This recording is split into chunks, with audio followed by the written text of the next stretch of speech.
Dr. Echenberg did his undergraduate work at Brown University, medical training at Jefferson Medical College, and his residency in obstetrics and gynecology at the University of Michigan Medical Center. He is currently the founder and the director of the Institute for Women in Pain, based in Bethlehem, Pennsylvania, and the co-author of the book Secret Suffering: How Women's Sexual and Pelvic Pain Affects Their Relationships, which features on his website both an endorsement from and an audio clip from Jill Osborne, founder and the director of the IC Network. Good afternoon, and thanks again for your time. I'm excited to learn more about your background and your current work helping women with chronic pain issues. Thank you, Carin. I would like to begin by getting a little background on your own personal story of pain and IC.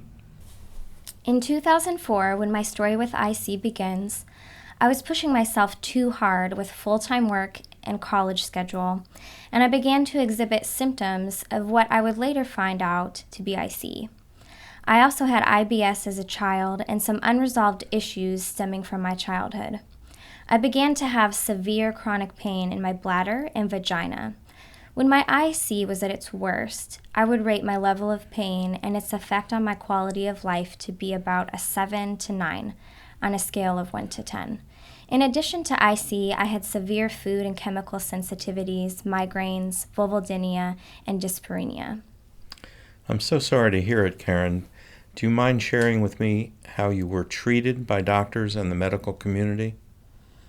I did have some compassionate doctors, the more caring being my OB/GYN, but for the most part, I was bounced around and went through many of the typical tests to finally rule out all other diagnosis.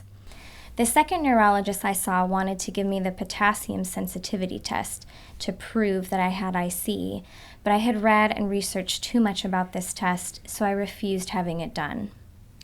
Carin, unfortunately, your story with IC is a common one, and one that I trust will be gradually changing. Did you find that any of the medications or recommended treatments helped with your IC? For instance, did anyone suggest pelvic floor retraining exercises?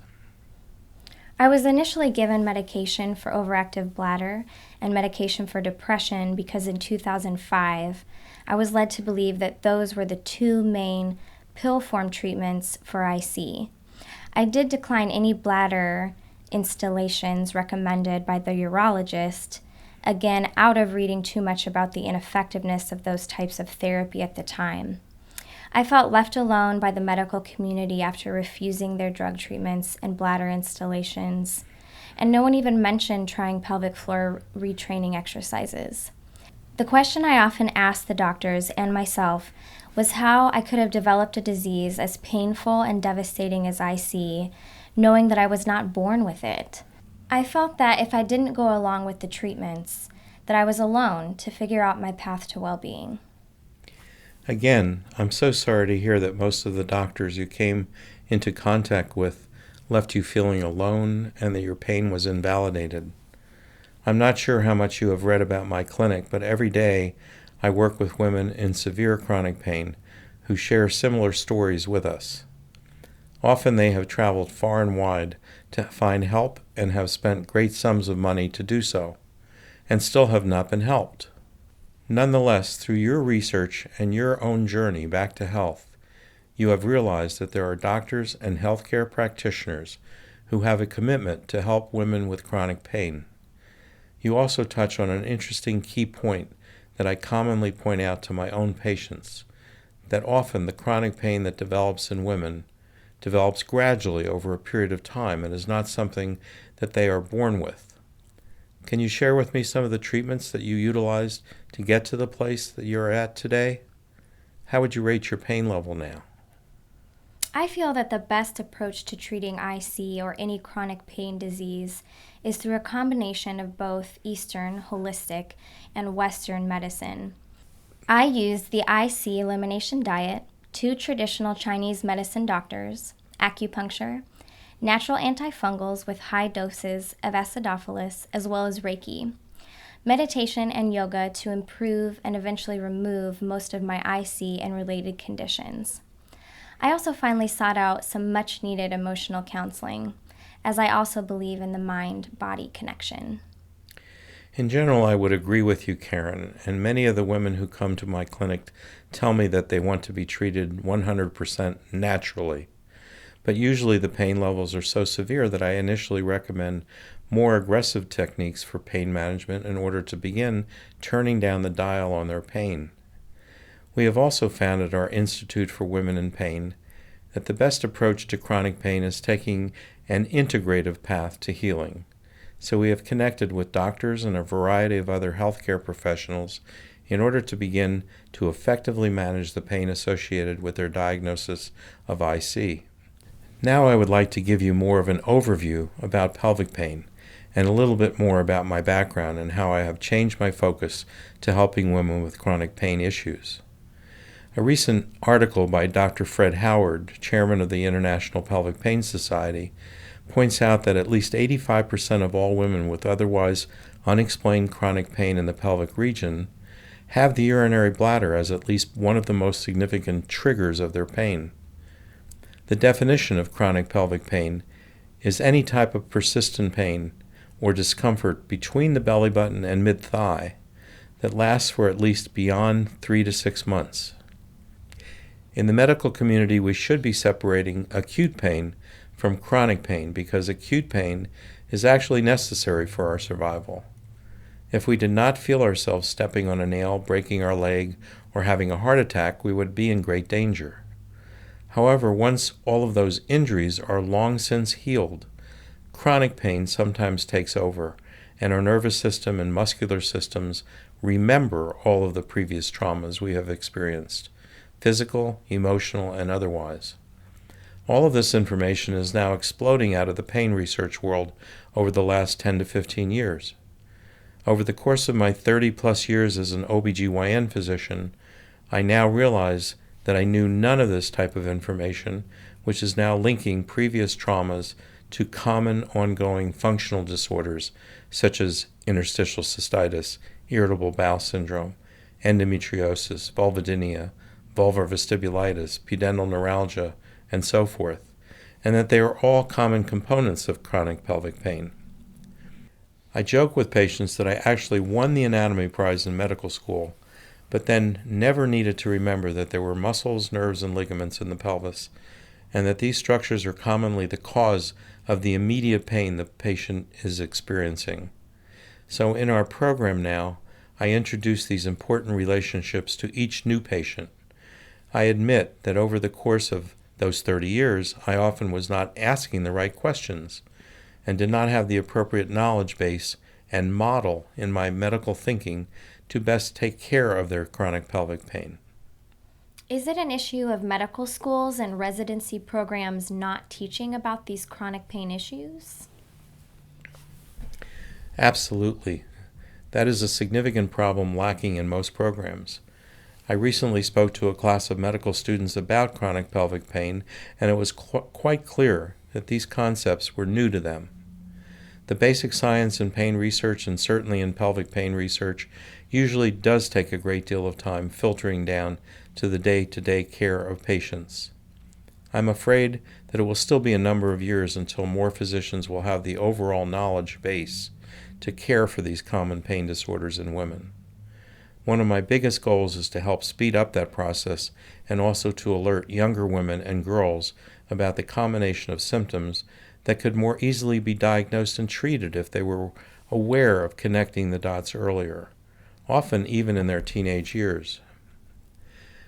Back in 2001, I was asked to start a program for the treatment of chronic pelvic pain that would primarily be non-surgical. Many young women were receiving multiple invasive diagnostic procedures and surgeries for pain, and either nothing was being found to explain their pain, or often the wrong things were seen that were not necessarily the reason for the pain. You commonly cannot view interstitial cystitis or other dysfunctional pelvic pain issues using CAT scans, ultrasounds, MRIs, and various surgeries and scopes. Consequently, many patients suffering with sometimes extreme losses in the quality of their lives are accused of being drug seekers or that the pain must be in their heads because none of the tests adequately explain the pain. Doctors generally need a test to be positive before diagnosing most diseases. There's a great need for a simple urine test, for instance, to diagnose IC so that more docs would believe that the illness even exists. Fortunately, there are many researchers out there who are in the process of developing such a test, but it may still take some time to be on the market. Dr. Lowell Parsons is a prominent urologist in California who has been researching IC for over 20 years. When I first heard Dr. Parsons talk about IC back in the 1990s, I didn't pay much attention, especially when he said at a large OBGYN symposium that even the secretaries at his front desk could diagnose IC over the phone. I now know that that is not only possible, but my own office staff often is able to do so. What he said then and what I believe now is that the combination of urinary frequency, urgency, and any type of persistent pelvic pain that results in a patient seeking one or more specialists and not getting a diagnosis has to be IC until proven otherwise. When those sets of symptoms hamper a person's life and their urine cultures are negative and the drugs for so-called overactive bladder don't work, I would challenge any physician to explain that set of facts as anything other than IC. Unfortunately, people are still being told that they have a small bladder, that they simply are drinking too much, and that they just need to learn to live with the problem. Tragically, what once was felt to be a rare condition, IC is now felt to affect about 16 to 18% of all reproductive age women in the United States and a growing number of men as well. That means that about 1 out of every 6 women between the ages of 14 and 50 have some degree of IC or painful bladder syndrome. That adds up to tens of millions of young women in this country who continue to suffer more and more with chronic pelvic pain in general. It is also estimated that 90% of all women with chronic pelvic pain have some degree of sexual pain as well. My own experience over the past decade confirms these unfortunate statistics. Oh my goodness, those are large numbers. Yes, Carin, I have just given you some very hard statistics about the numbers of women with chronic pelvic and sexual pain issues. Remember that the studies and my own experience shows also that IC is a major culprit from early on in many of these women who end up with significant pain later. Their IC symptoms may stay largely under the radar for quite some time when they are younger and not really become consciously upsetting until some event such as childbirth, surgery, an accident, emotional or physical trauma throws them over the edge. Another interesting thing to note is that there seems to be a link to girls who participate in various sports throughout their younger years who commonly sustain multiple minor injuries. Sometimes the injuries are even more major, but even the minor ones can cause and contribute to later nerve and muscle pain memory. Many coaches and trainers urge their better athletes to stretch it out and get back in the game. And these young women learn to play through the pain and later go on to learn how to live their lives through the pain, including having sex through the pain. Recent research shows that even ankle or ACL injuries can lead to structural strains and/or injury to the pelvis later in life. Slowly over time, these collections of good pains, and what I mean by that is injuries sustained while having fun and doing something with ongoing passion, and bad pains, which can include physical, sexual, and/or emotional abuse, all can contribute further to the muscle and nerve memories that I mentioned earlier. These prototypes of young women who later develop chronic pelvic and sexual pain disorders include many who have developed a high pain tolerance. Often they are very strong people who, after enough of these traumas, begin to feel that their bodies are failing them and that they now have developed chronic pain issues that can become debilitating. So you were on the right track, Carin, when you realized that your chronic pelvic pain symptoms were not something you were born with, but happened after a series of traumas throughout your life, along with developing IC along the way. Wow, that is exactly the personality that most people would describe me as having. And that also sounds like me with the high tolerance to pain scenario. That is very interesting that a lot of us with chronic pain fit into a prototype. The hope is that we can use both the statistics and the information about the prototypes in the future to provide preventative measures with girls exhibiting similar personalities, with a strong drive and high pain tolerance. Of course, young people, their parents, teachers, coaches, trainers, and certainly their school nurses and private doctors need to be able to understand and diagnose illnesses like IC and irritable bowel much earlier as well. Carin, I wanted to ask if you had a chance to read the book that I co-authored with Susan Bilheimer called Secret Suffering: How Women's Sexual and Pelvic Pain Affects Their Relationships. I have read some of the reviews, and it is definitely on my read soon list for IC resources. I can't go into the details about the book right now, but I would highly recommend it to you and anyone reaching out to you via your website. You may find it helpful and even therapeutic to realize that the women featured in our book are very similar to yourself. I'm looking forward to reading it, Dr. Echenberg. And I noticed that it recently came out in paperback form. How would I order it? It's available through the IC Network website and also through our own website, the Institute for Women in Pain.org. Well, let's get back to our discussion about the current costs associated with women suffering from chronic pelvic pain issues. These overall costs are very high and can include multiple trips to the emergency room, countless trips to the doctor, not to mention the time missed from work for all of these visits. All of this, of course, comes at a significant cost to our economy, healthcare system, and to the patients themselves. More importantly, this entire process can be extremely devastating to the women dealing with these issues in yet another way. As I said earlier, so many of our patients relate to us that they have been told and now actually believe that their symptoms are all in their heads. Many of these women are clinically depressed and anxious, and even thoughts of ending their lives begin to develop. We take some pride in our program by telling our patients that at the very least we will have succeeded if we are able to keep them out of the ER, out of the operating room, and out of the psych wards. Dr. Echenberg, the prevalence of severity of these health issues for women here in the U.S. is so much larger than I even suspected. That really makes me sad for my sisters here in America. But I noticed that you served on the board of the International Pelvic Pain Society, and much of my reader base includes a significant percentage of women with chronic pelvic pain issues who live in other countries. Can you please touch on what is happening as far as research and treatments for pelvic pain sufferers on an international level? Over the past 10 to 15 years, the U.S. has been at the forefront of research on pelvic pain issues. IC is also quite common in Japan, so there's been a good deal of Japanese research on IC for some years.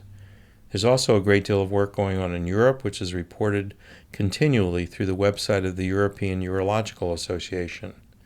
As I said earlier, there currently is no simple, cost-effective, non-invasive chemical or urine test to diagnose IC.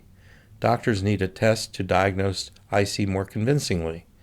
The potassium sensitivity test and hydrodistension of the bladder under anesthesia have long been used to diagnose IC, but they are invasive, more expensive, and can be painful to the patient. The potassium sensitivity test has always seemed a barbaric way to diagnose someone with IC or bladder issues. I think most patients and doctors would agree that there has to be a better way for reaching a diagnosis. Yes, Carin, I agree, but barbaric may be a bit of a harsh term to use for those docs who at least are trying to make a valid diagnosis, especially if otherwise they would make no diagnosis at all. I believe that the potassium sensitivity test is almost never needed, since the diagnosis usually is easy enough with just getting a good history and ruling out a few things. I mentioned Dr. Parsons earlier, so I would like to know if you ever heard of the PUF scale, PUF scale, for easier diagnosis of IC, which he developed over a decade ago. No, I'm not familiar with the term. The PUF scale stands for Pain Urgency Frequency Scale, and it measures those areas by the use of a quick, easy set of about 8 or 9 questions that most people can answer in just a few minutes. It can be used to screen patients in any doctor's office that sees young women on a regular basis. The PUF score was later adopted for use by the International Pelvic Pain Society and is used as part of the questionnaire that I use for every new patient at this point. Dr. Parsons initially conducted thousands of potassium sensitivity tests, and his research group developed the questions on the PUF scale and a scoring system that would simply give the doctor a statistically accurate comparison of how likely the answers to those few questions would compare to the results of the potassium test. So the score on the PUF scale was able to positively diagnose IC and chronic pelvic pain patients without causing the patient any pain. That was an incredible connection to be able to ask some simple questions of the IC patient without inflicting any further pain on them to come to the same diagnosis. Incredible. Yes, it was. We are now finding that IC is the cause of some of the old wives' tales, such as honeymoon cystitis, repetitive bladder infections in young women, or doctors telling patients that they were simply born with a small bladder. I'm sure that you noticed the lines for women's restrooms are always longer, and if women actually talked with one another about some of their pelvic and bladder issues, they would discover that they are not so alone with pain, frequency, and urgency issues. Another area of confusion for years has been that of the diagnosis of endometriosis in IC. In the world of chronic pelvic pain research, these two conditions are aptly called the evil twins of pelvic pain. So many young women are diagnosed early with endometriosis and are labeled with that disorder forever. Every pelvic pain that they have is blamed on the endometriosis, and many of these women undergo many surgical procedures to help their pain. The problem is that IC is also so common, and so often these surgeries don't alleviate the pain successfully, and in retrospect these women have had bladder symptoms all along. We commonly and unfortunately see this in many of our chronic pelvic pain patients. We sometimes see as many as 6 to 8 laparoscopies having been performed on women before the age of 30, and even some hysterectomies. And these women are now sitting with us and telling us that they are in the worst pain ever. Both conditions are common, so it is really important for your readers to try to find practitioners who understand how to determine the difference between them. Carin, ultimately we're a pain management center for the pelvic region, and it's important to know that all the research in chronic pain is now showing that the pain itself is the diagnosis. When I treat IC, vulvodynia, sexual pain, etc., I'm treating all of those as triggers of the pain itself. That is a very powerful statement. I hadn't thought of it quite like that before. Yes, it is an important thing to note that chronic pain by itself can be its own diagnosis. When the body is subjected to chronic pain or danger signals, the nervous system is in a state of hyperactivity all the time. I explain this to all of our patients and ask them to visualize the volume dial on a radio cranked up to high, and that it keeps on high even after injuries are healed. They can then understand why even a small bladder cramp after drinking an acidy glass of juice, or a small bowel or uterine cramp can shoot their pain level to the ceiling. It also explains why added stress compounds the pain or danger signals, and why it's so important to turn that dial down. We have been successful in treating many patients with chronic pelvic pain by working through the central nervous system to turn down the volume, while also treating their triggers and referring almost all of them to specialized pelvic floor physical therapists. When the dial does not budge, the entire body stays in a fight or flight mode, and makes it much harder for the spasming of the muscles and ligaments around the entire pelvis to relax. The nervous system is doing this to protect the individual, but is really out of control in a very dysfunctional way. It is really helpful for our patients to understand these concepts in order to gain some control over their pain issues. It makes it so much easier for us to adequately treat the overall pain issue connected to their interstitial cystitis, irritable bowel, endometriosis, etc. This analogy of the dial being turned up is beginning to explain how so many medications and other modalities such as meditation, yoga, acupuncture, and even prayer actually work. It is also why the approach of integrative medicine is where we should be healing when it comes to chronic illness. So in essence, the medical community has come full circle to embrace healing modalities that have been around for a long time. Yes, that's a great way of seeing it. Clinical medicine is a bit behind, but at least the newest scientific studies are beginning to show us the way. I believe that in the future chronic pain will be treated much differently by utilizing techniques to change the chemistry of the brain, as well as how pain signals are processed. There's a great deal of research happening in the world of neuroscience related to chronic pain. This field of study is less than a decade old, but they are making breakthroughs at a significant pace. For instance, there's a great team of doctors and scientists in Australia who have been conducting research educating individuals with chronic pain to retrain their brain. Are you referring to brain neuroplasticity? Yes, that's exactly the science behind it, that our brains are not the immovable structures that we once thought, that we can, in essence, retrain our brains to understand the difference between danger signals and pain signals, and to not have the pain switched on all the time. It's important that when we come close to touching a hot stove, that we back away. We learn by experience that that is a danger signal. The so-called neuromatrix within the brain's cortex is where this memory is stored. I'm very encouraged by this research and will continue to utilize as many tools at my disposal to help these patients with chronic pelvic pain turn down their dials.